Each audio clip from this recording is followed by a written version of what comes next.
नमस्कार, एक बार फिर से आप सबका स्वागत है हमारे YouTube channel easy math bye जीवन शर्मा में। आज हम आपके लिए लेकर आए हैं एक और नई वीडियो और जिसमें हम समांतर श्रेणी के कुछ महत्वपूर्ण प्रश्नों का जिक्र करेंगे। कक्षा 10 के लिए ये बहुत ही महत्वपूर्ण अध्याय है। तो बढ़ते हैं आज के अपने टॉपिक की तरफ और आज के महत्वपूर्ण प्रश्नों की तरफ। तो आज का पहला प्रश्न है, 4 संख्याएँ समांतर श्रेणी में है। यदि संख्याओं का योग 50 तथा सबसे बड़ी संख्या सबसे छोटी संख्या की 4 गुनी है तो संख्याएं ज्ञात कीजिए। तो देखिए इस प्रश्न में क्या है कि इसमें 4 संख्याओं का जिक्र हुआ जो समांतर श्रेणी में है। तो अब हम देखेंगे कि समांतर श्रेणी जो बनती है वो आखिर बनती कैसे है। तो निर्माण हमने सिखाया था कि भाई संख्याएं कितनी भी हो उनका निर्माण कैसे होता है, वो ध्यान से देखें। इसमें 4 संख्याएं लेनी है और वो भी समांतर श्रेणी में। चलिए मैं समांतर श्रेणी में ले रहा हूँ। माना कि AP बराबर, हमारे पास यहाँ AP है नहीं, हम अपने मन से लेंगे। तो मन से ये बनाते थे कि जो पहला पद होगा 4 संख्याओं में से पहला, उसे हमने मान लिया A। अब दूसरा तो हमें मानेंगे A2, फिर तीसरा तो A3 और चौथा A4। हमें इनमें से हमारे पास कोई भी मान हमारे पास है नहीं। तो अब क्या करेंगे, अगर ये मान नहीं है तो बताइए इनका निर्माण कैसे हुआ था। पहला ये A ही था, ये जो A2 दिख रहा है वो हमने बनाया था A प्लस D। इसमें एक बार जुड़ने से दूसरे पद का निर्माण होता है। अगर ये दूसरा पद है और अब इससे तीसरा पद बनाना है तो A प्लस 2D, फिर ये बनाना है तो A प्लस 3D। ये इस प्रकार से इन पदों का निर्माण हो गया। ये अपनी सही AP बन गई। अब आगे देखेंगे क्या कहा। आगे इसने कहा यदि संख्याओं का योग 50 है, इनका जो योग है संख्याओं का जोड़, वो जोड़ 50 है। तो ये जोड़ है हमने नहीं किया, ये तो प्रश्न वाले ने किया। अगर इस प्रश्न वाले के करने से संख्याओं का योग 50 हो रहा है, मतलब अगर हम ये जोड़ करेंगे तो भी 50 ही आएगा। तो हम भी इसकी जोड़ कर देंगे। A प्लस D, ये पहला पद जोड़ा, ये हमने जोड़ा दूसरा पद, फिर हमने जोड़ा ये तीसरा पद, फिर ये जोड़ा चौथा पद। जैसे ही हमने सभी पदों को जोड़ा तो जोड़ बन गया इनका 50। अब जोड़ जैसे ही हम कर सकते हैं वैसे करेंगे। ये A दिख रहा है हमें, इन सब A को जोड़ेंगे तो ये बन गया 4A। फिर हम इन D को जोड़ेंगे, ये बन गया 6D और फिर सामने आ गया 50। अब यहाँ तक करके छोड़ देंगे और इसे लिखेंगे समीकरण नंबर 1। क्यों? क्योंकि हमारे पास A का मान भी नहीं है और D का मान भी नहीं है।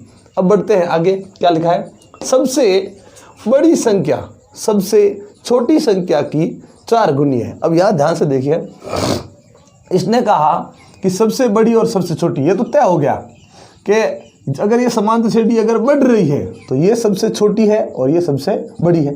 लेकिन यहाँ पे ये लिखा हुआ नहीं है कि ये समांतर श्रेणी बढ़ रही है या समांतर श्रेणी घट रही है, ऐसा कहीं पे लिखा हुआ नहीं है। मतलब ये हुआ कि अगर पहला पद छोटा तो ये चौथा सबसे बड़ा होगा और अगर ये सबसे बड़ा है तो ये सबसे छोटा होगा। इस प्रकार से हम ले सकते हैं। लेकिन हम यहाँ एक बार ये करेंगे कि मान लिया कि ये जो सबसे बड़ी संख्या का जिक्र कर रहा है उसे हमने ये मान लिया लास्ट वाला, और सबसे छोटी जो ये कह रहा है इसे हमने मान लिया पहला।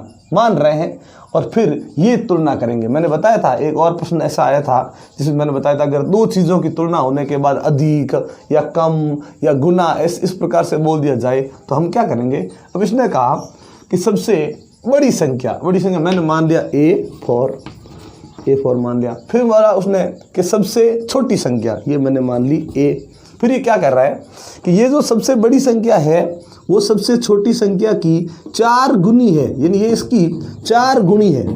तो ये अगर 4 गुनी है तो अब इसे 4 गुना नहीं करना है, इसे अगर मैं 4 गुनी कर दूं, ये तो 4 गुनी है, प्रश्न बोल रहा है, इसे मैंने 4 गुनी कर दिया तो अब ना तो ये बड़ी है ना ये छोटी है, ये दोनों अब बराबर है। हमारा काम यही है समीकरण बनाने का।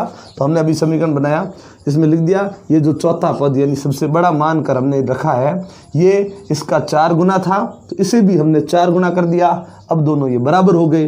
अब इनका सूत्र, चौथे पद के लिए सूत्र था A प्लस 3D बराबर। अब ये जो है ये 4A का 4A, क्योंकि A के लिए कोई सूत्र नहीं।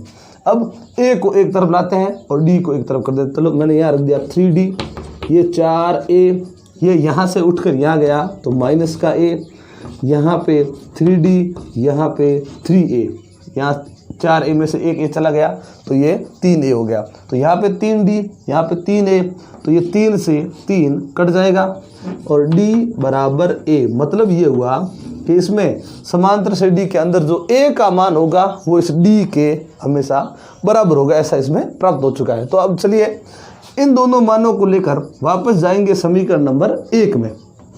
इसे समीकरण नंबर 2 लिख देते हैं, क्योंकि यहाँ हमें प्राप्त हो गया है कि A और D दोनों ही बराबर है। तो इस समीकरण नंबर 1 के अंदर देखिए A भी है और D भी है। तो हम ऐसा करेंगे कि दोनों अगर बराबर हैं तो इन दोनों में से किसी एक को ही रखेंगे, एक को छोड़ देंगे। जैसे कैसे? तो समीकरण 1 व 2 से अगर हमने ये लिखा तो भी सही, और अगर हम ऐसा लिखते हैं कि D का मान समीकरण नंबर 1 में रखने पर तो भी कोई दिक्कत नहीं। तो अब चलो हम ऐसा करते हैं, ये दोनों बराबर है तो ऐसा करो, अगर ये दोनों बराबर है तो ऐसा करो कि दोनों में से या तो दोनों को A लिख दो या फिर दोनों को D लिख दो। A की समान है तो हमें A की ज़्यादा ज़रूरत है पहले, फिर D की ज़रूरत, तो पहले हम A कर देते हैं। तो चलिए मैं रखता हूँ 4A प्लस ये यहाँ पे 6D है, बराबर होने की वजह से यहाँ पे मैंने लिख दिया 6A, ये हो गया 50। फिर मैंने दोनों को देखा, ये हो गए 10A बराबर हो गए 50, ये 10 चला गया 50 के नीचे, फिर 10 का दे दिया भाग, तो A बराबर हो गया 5। तो समीकरण नंबर 2 क्या दर्शा रहा है कि D और A समान है। इसका मतलब ये हुआ कि D का मान भी 5 ही होगा। अब चलिए इनकी सहायता से हम संख्याएं कर सकते हैं कि नहीं कर सकते? कि सर हम संख्याएं कर सकते हैं। चलिए वापस वही AP बना रहा हूं मैं समांतर श्रेणी। तो मैंने क्या देखा कि सर प्रथम पद अपना ये रहा 5, दूसरा पद कैसे बनेगा कि सर इस पहले पद के अंदर इस D वाली संख्या को जोड़ देते हैं, ये अपना दूसरा पद। तीसरा पद कैसे कि सर ये अपने पहले पद के अंदर सार्वंतर जुड़ा हुआ है, ये एक और सार्वंतर, मतलब अगर मैं कहूँ कि 2 × 5 ये लिखते हैं तो भी कोई दिक्कत नहीं, तीसरा पद हो गया।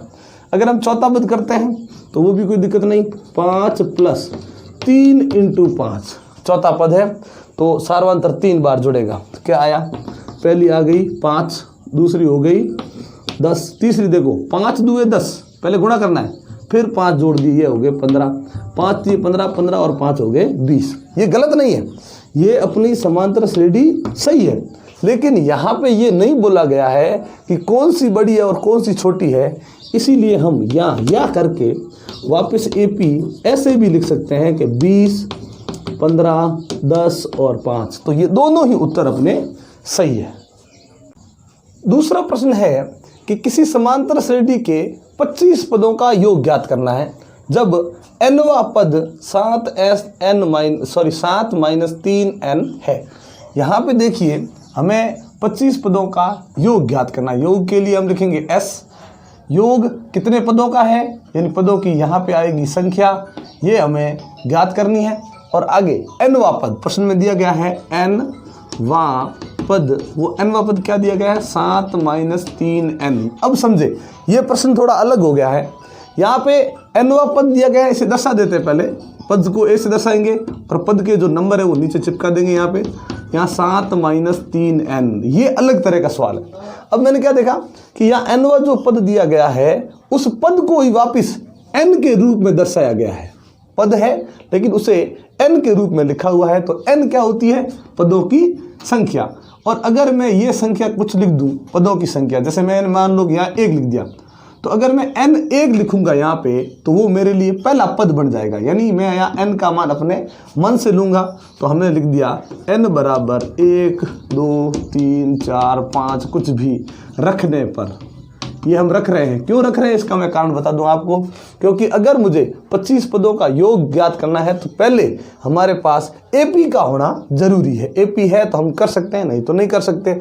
तो यहाँ पे देख लिया हमने कि हमारे पास एक पद है लेकिन उसी पद को n के रूप में दर्शाया गया है, यानी पदों की संख्या के रूप में ही दर्शाया गया है। अगर यहाँ पदों की संख्या के रूप में दर्शाया गया है तो संख्या तो हमें पता है कि पहला पद के लिए संख्या 1 होती है, दूसरे पद के लिए संख्या 2 होती है, तीसरे पद के लिए संख्या 3 होती है। तो यही संख्या हम रखेंगे तो हमें प्राप्त होगा यहाँ ए, यहाँ जैसे ही मैं ए लिखूंगा ये मेरे लिए पहला पद है। हाँ मुझे पता है कि पहले पद को हम ए से दर्शाते हैं, लेकिन ए 1 है तो भी वो पहला पद ही होगा। तो यहाँ लिखेंगे 7 - 3 × 1।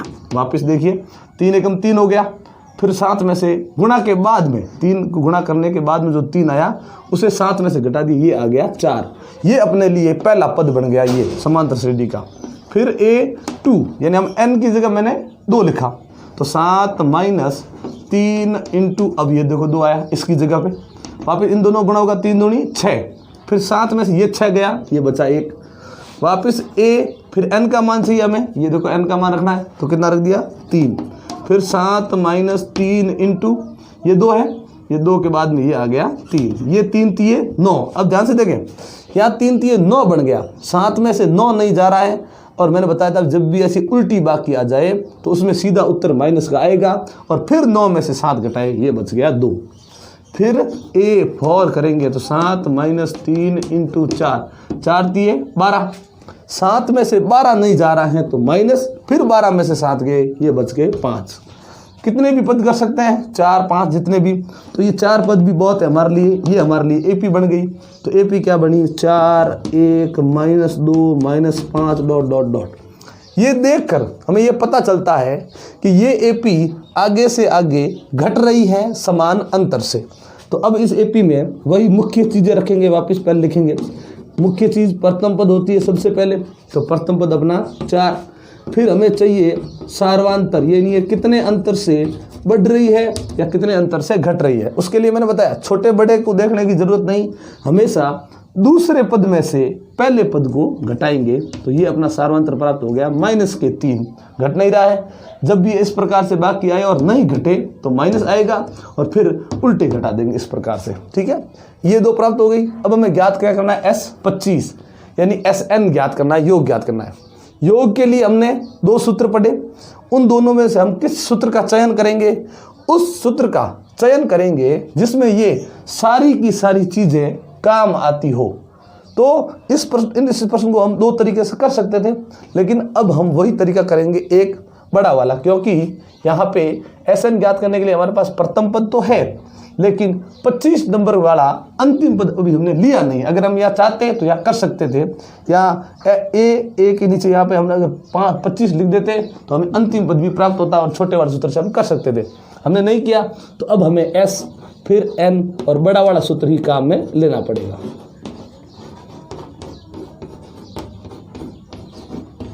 ये हमने बड़े वाला सूत्र लगा दिया।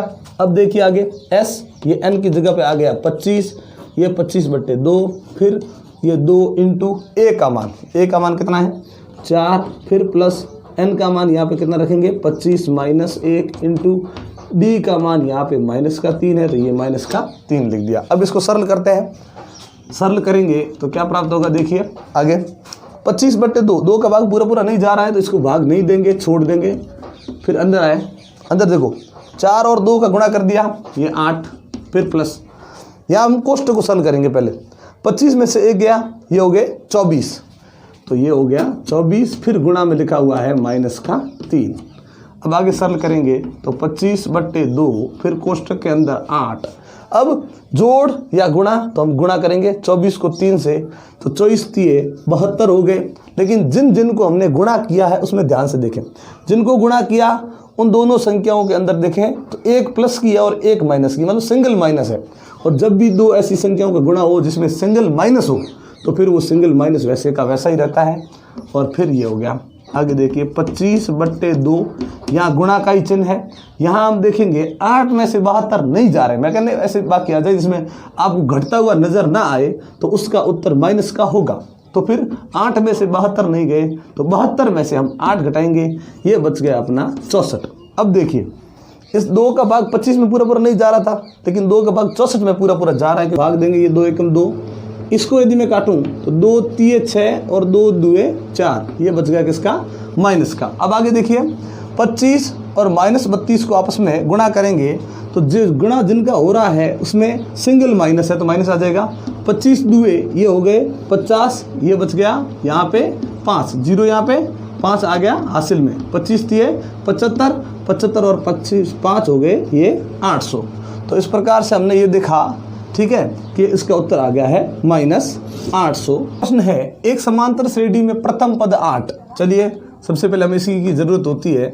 मैं लिखा प्रथम पद a बराबर 8। आगे nवा पद 33। ध्यान से देखें, nवा पद, पद के लिए a से दर्शाएंगे और पद का ये नंबर नीचे चिपकाएंगे और कितना हो गया ये 33। आगे प्रथम n पदों का योग, प्रथम यानी शुरुआत के जो n पद है उनका जोड़ 123। तो यहाँ पे देखें n पदों का योग, योग के लिए लिखेंगे s और योग कितने पदों का है वो नंबर इसके नीचे और ये हो गया 123। और आगे हमें कहा तो n तथा सार्वंतर d ज्ञात कीजिए। हमें यहाँ पर n भी ज्ञात करना है और d भी हमें ज्ञात करना है। तो अब देखिए प्रश्नों में जो था हमने लिख दिया प्रश्न में, और अब हम आगे बढ़ेंगे और देखेंगे इसमें क्या होता है। तो इसमें देखें तो प्रथम पद 8 हो गया, an 33 हो गया और sn हो गया 123। तो अब इस प्रकार से करो कि ये हम कमी पूरी कर सके। हमें n ज्ञात करना है, n के लिए कोई सूत्र नहीं, n सूत्र के अंदर था। किसके अंदर? a के लिए तो सूत्र ही नहीं था।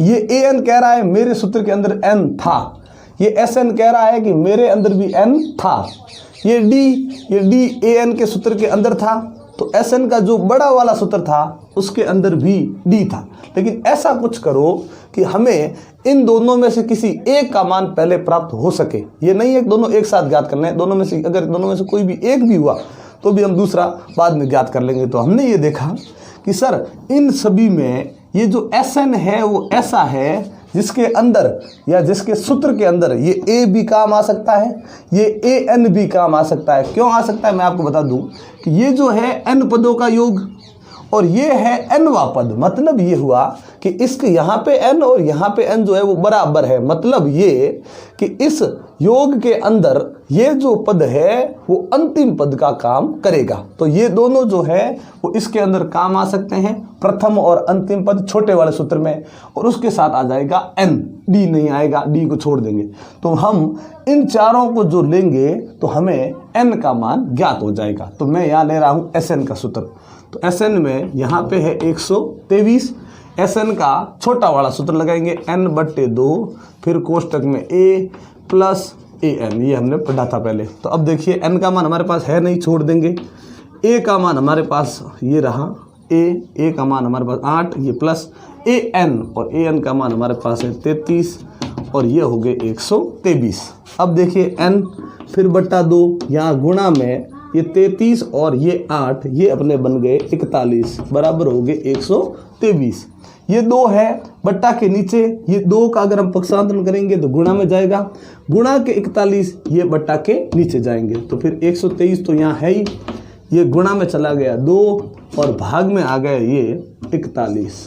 तो यहाँ पे केवल n बचा। तो n का मान अब आ गया, समझो 41 का यदि हम पहाड़ा बोलेंगे तो ये 123 से कट रहा है। 41 एकम 41 और 41 तिये 123 है, सीधा दिख रहा है। देखो 4 तिये 12 और 1 का पहाड़ी यदि 3 बार बोले तो 3, ये सीधा कट रहा है 1 3 बार। चलिए 3 को 2 से गुणा कर दिया, ये हो गए 6, यानी यहाँ n का मान जो है वो 6 है। मतलब इस AP के अंदर 6 पदों को लिया गया है। अब कुछ ऐसा करो कि d का मान हम ज्ञात कर सकते हैं। तो d का मान यहाँ ज्ञात करने के लिए हमारे पास 2 तरीके हैं। एक, क्योंकि d sn के अंदर भी होता है और d an के अंदर सूत्र के अंदर भी होता है।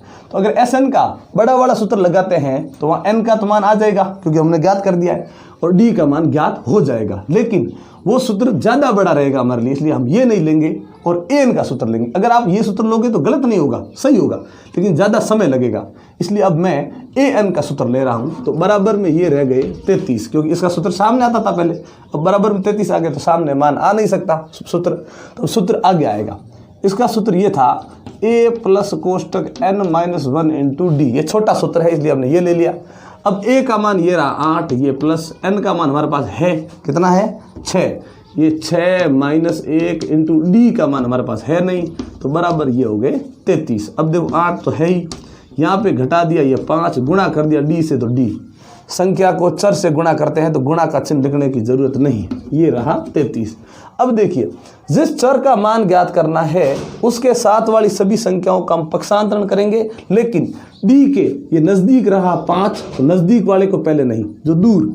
जोड़ में ये 8 पड़ा है तो 8 का खुद का चिन्ह वहाँ जाते ही चेंज हो जाएगा, यहाँ 5D रहेगा, ये 33 तो है ही, प्लस का 8 वहाँ जाते ही माइनस का 8, ये बच गया अपना 25। अब ये डी के साथ वाली संख्या जाएगी 5 बट्टा के नीचे गुणा में है, ये बट्टा में चली गई, डी में 5 का भाग 25 में दिया 5 बार गया, ये हमें प्राप्त हो गया डी का मान। हमें एन और डी का मान ज्ञात करना था और हमने दोनों का ही मान ज्ञात कर दिया। आप चाहो तो लास्ट में आप वापस लिख सकते हो कि अतः एन बराबर 6, डी बराबर 5, ये अपना हो गया उत्तर।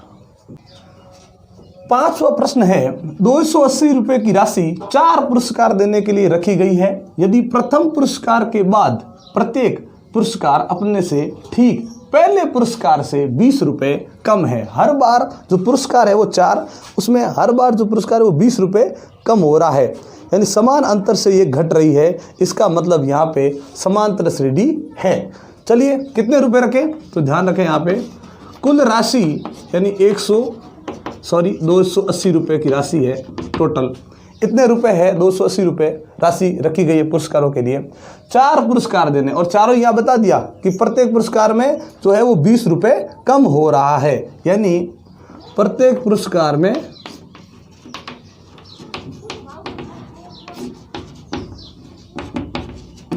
20 रुपये कम हो रहे हैं।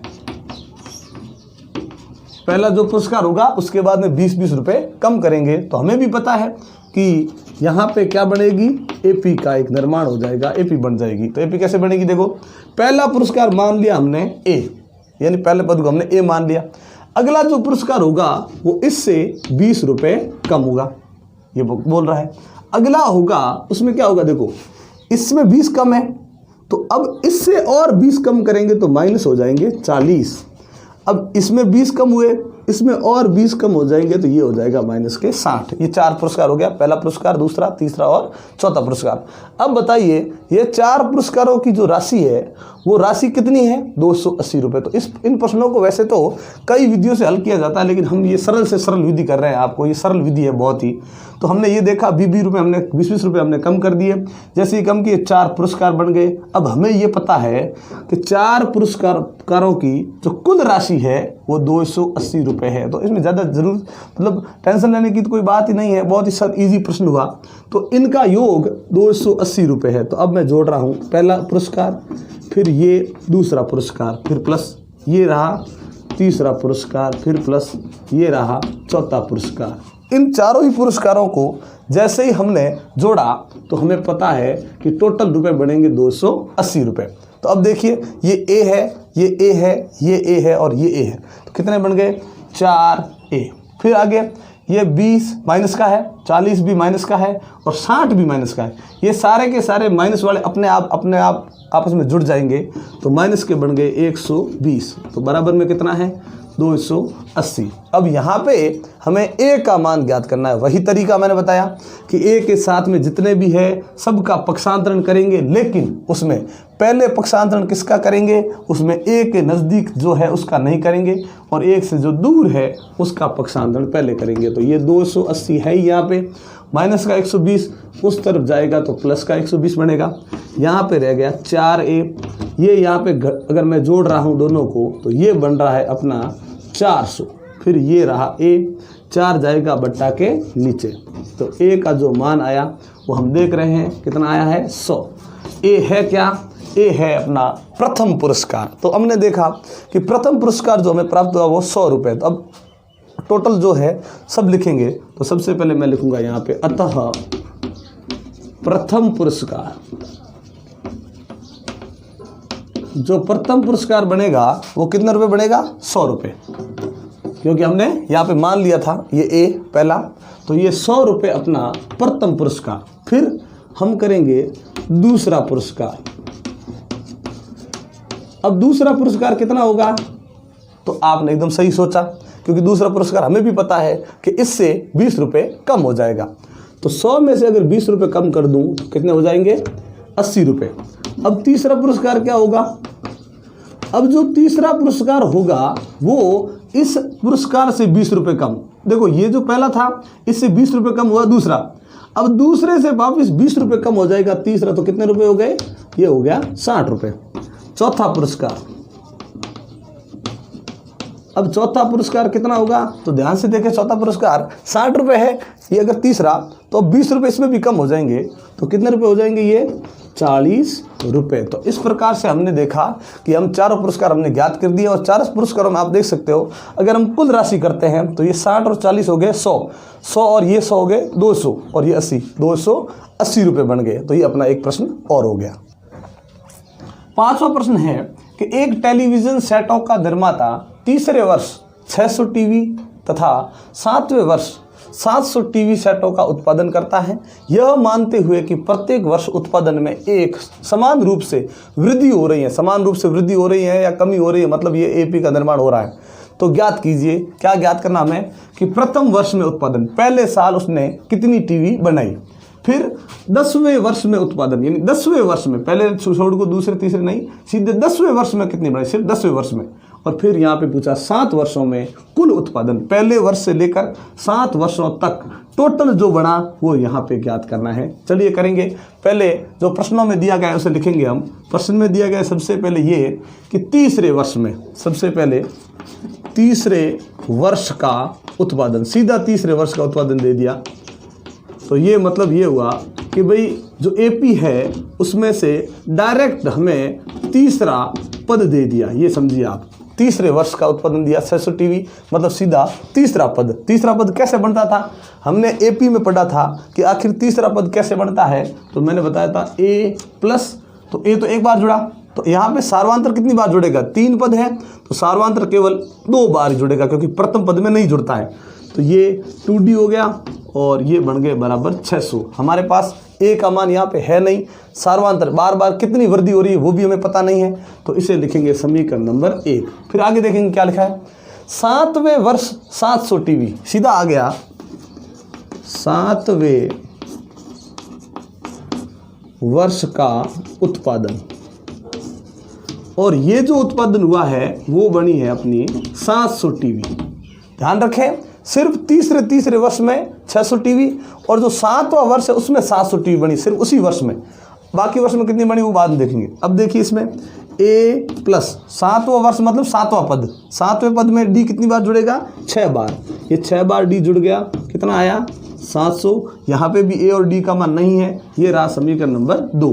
अब इन समीकरणों को ध्यान से देखें कि दोनों में ये 2 चर है जो दोनों में ही है, वही समान। ए इसमें भी है, ए इसमें भी है, डी इसमें भी है और डी इसमें भी है, और ए और डी पर कोई भी घात लिखी हुई नहीं है। तो ये अपना है 2 चरों वाले रैखिक समीकरण। कक्षा 10वीं के लिए और कक्षा 9वीं के लिए, दोनों के लिए बहुत इंपॉर्टेंट है ये। 2 चरों वाले रैखिक समीकरण हमने सरल करने सीख लिए थे, और कैसे सीखे थे अब देखिए ध्यान से। आपको कुछ नहीं करना है, इन दोनों में से किसी एक चर को गायब करना है, और गायब किसे करना है? जो दोनों में बराबर हो। यहाँ पे 2D, यहाँ पे 6D बराबर नहीं है।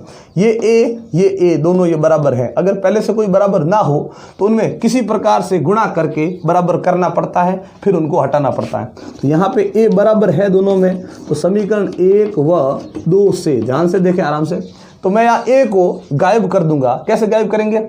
समीकरण 1 और 2 दोनों लिखना है। उन दोनों में से जो आपको बड़ी संख्या का नजर आए उसे पहले लिखने हैं। तो बड़ी संख्या का मुझे ये नजर आ रहा है दूसरे वाला, a प्लस 6d बराबर 700, फिर a प्लस 2d बराबर 600। अब ए को हटाने के लिए इन दोनों में से किसी एक ए का चिन्ह चेंज करना पड़ेगा। तो नीचे वाला का मैं कर रहा हूँ ये, क्योंकि दोनों प्लस के तो अब कटेंगे नहीं, गायब होगा नहीं। तो इस एक को बनाया मैंने माइनस, तो इस एक को माइनस बनाने के लिए इस पूरे समीकरण में जितने भी चिन्ह है वो चेंज हो जाएंगे। प्लस है तो माइनस बन जाएगा, और माइनस है तो प्लस बन जाएगा। ये भी प्लस है तो ये भी माइनस बना, ये प्लस है तो ये भी माइनस ही बन जाएगा। अगर पहले से यहाँ माइनस होता तो वो प्लस बनता। इस एक का चिन्ह चेंज करने के लिए पूरे समीकरण का चिन्ह चेंज हो जाएगा। तो करने के बाद हमने क्या देखा, ये ए तो हो गया गायब, क्योंकि प्लस का ए और माइनस का ए कट गया। प्लस क्या है 6d, और अब ये प्लस का नहीं है, माइनस का है 2d। ये माइनस का 2d चला गया, तो प्लस का कितना बचा 4d। यहाँ 700 में 600 चले गए, तो ये इसका बचा 100। 700 में है वो 100 बच गया, तो किसका बचा? प्लस का। अब यहाँ से ये 4 जाएगा बट्टा के नीचे, 4 का भाग दिया 100 में, ये बच गया अपना 25, ये डी का मान आ गया 25। ध्यान से देखें, डी का मान 25 आया, इसका मतलब ये हुआ कि प्रत्येक साल में ये लगा समान रूप से प्रति वर्ष उत्पादन है वो समान रूप से बढ़ रहा है, वृद्धि हो रही है। इसका मतलब हर साल वो 25 टीवी ज़्यादा उत्पादित करते हैं, 50 टीवी ज़्यादा बनाते हैं। चलिए देखें, फिर आगे देखिए, अब डी का मान आ गया। यहाँ पे देखिए वापस पहले और दूसरे में जाइए, हमारे पास यहाँ ए और डी का मान नहीं था, लेकिन अब हमारे पास डी का मान है। अगर मैं डी का मान वापस पहले समीकरण के अंदर रख दूं डी का मान, या दूसरे समीकरण के अंदर रख दूं डी का मान, तो हमें ए का मान भी प्राप्त हो जाएगा। और ए का जो मान होगा वो कौन सा वर्ष का होगा? प्रथम वर्ष का। ये जैसे तीसरा वर्ष है, ये 6वां वर्ष है, तो उसी प्रकार से ये प्रथम वर्ष के लिए उत्पादन बन जाएगा। तो डी का यह मान, ध्यान से देखें, डी का यह मान समीकरण 2 में रखेंगे तो भी गलत नहीं होगा। हम 1 में रख रहे हैं तो 1 में रख देंगे, ठीक है। डी का मान कितना है? 25, तो डी की जगह पे रखेंगे तो ए प्लस, ध्यान से देखें यहाँ पे ए प्लस फिर क्या है 2, ये 2 लिख दिया, फिर डी का मान कितना है 25, तो ये हमने डी का मान 25 रखा और बराबर में कितना है 600। अब यहाँ पे वही ए के साथ वाले का पक्षांतर करना, लेकिन ये सरल हो रहा है यहाँ पे, तो ये ए प्लस ये 25 दुए ये बन गए अपने 50, ये हो गया 600। अब देखिए प्लस का 50 इस तरफ आएगा तो बनेगा माइनस का 50, तो ए का जो मान आया वो कितना आएगा? यहाँ से सोचिए, माइनस के 50 हो जाएंगे तो यहाँ पे आएगा 550। यानी इस जो कंपनी है या जो टीवी उत्पादन करने वाला जो भी है, टेलीविज़न सेटों का जो निर्माता है, वो निर्माता पहले वर्ष में कितनी टीवी बनाएगा? 550। ये अपने पहले प्रश्न का उत्तर हो गया है। पहला जो प्रश्न है प्रथम वर्ष में उत्पादन, तो हम यहाँ लिखेंगे अतः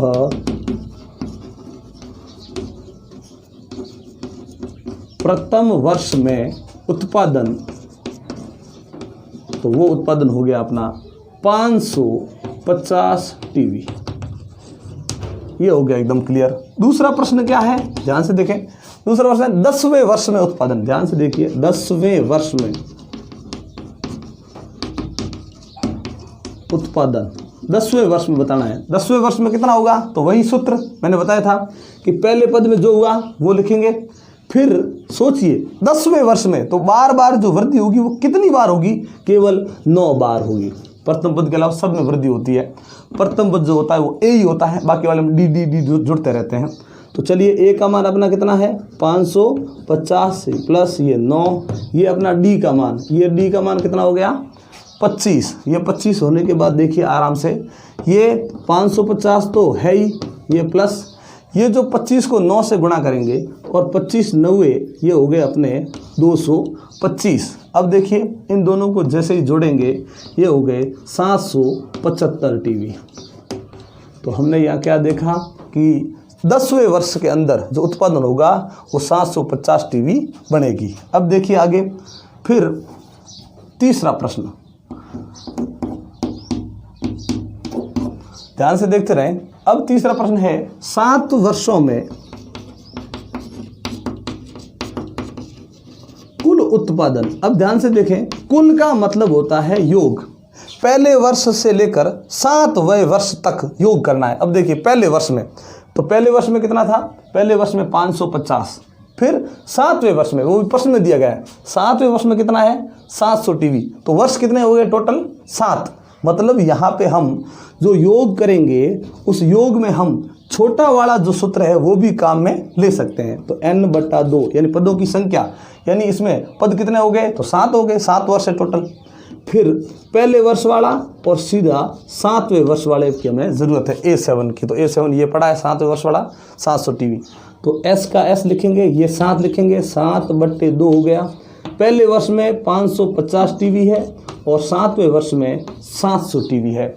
अब ये कितना बना देखिए, ये अपना 7/2, फिर ये गुणा आएगा।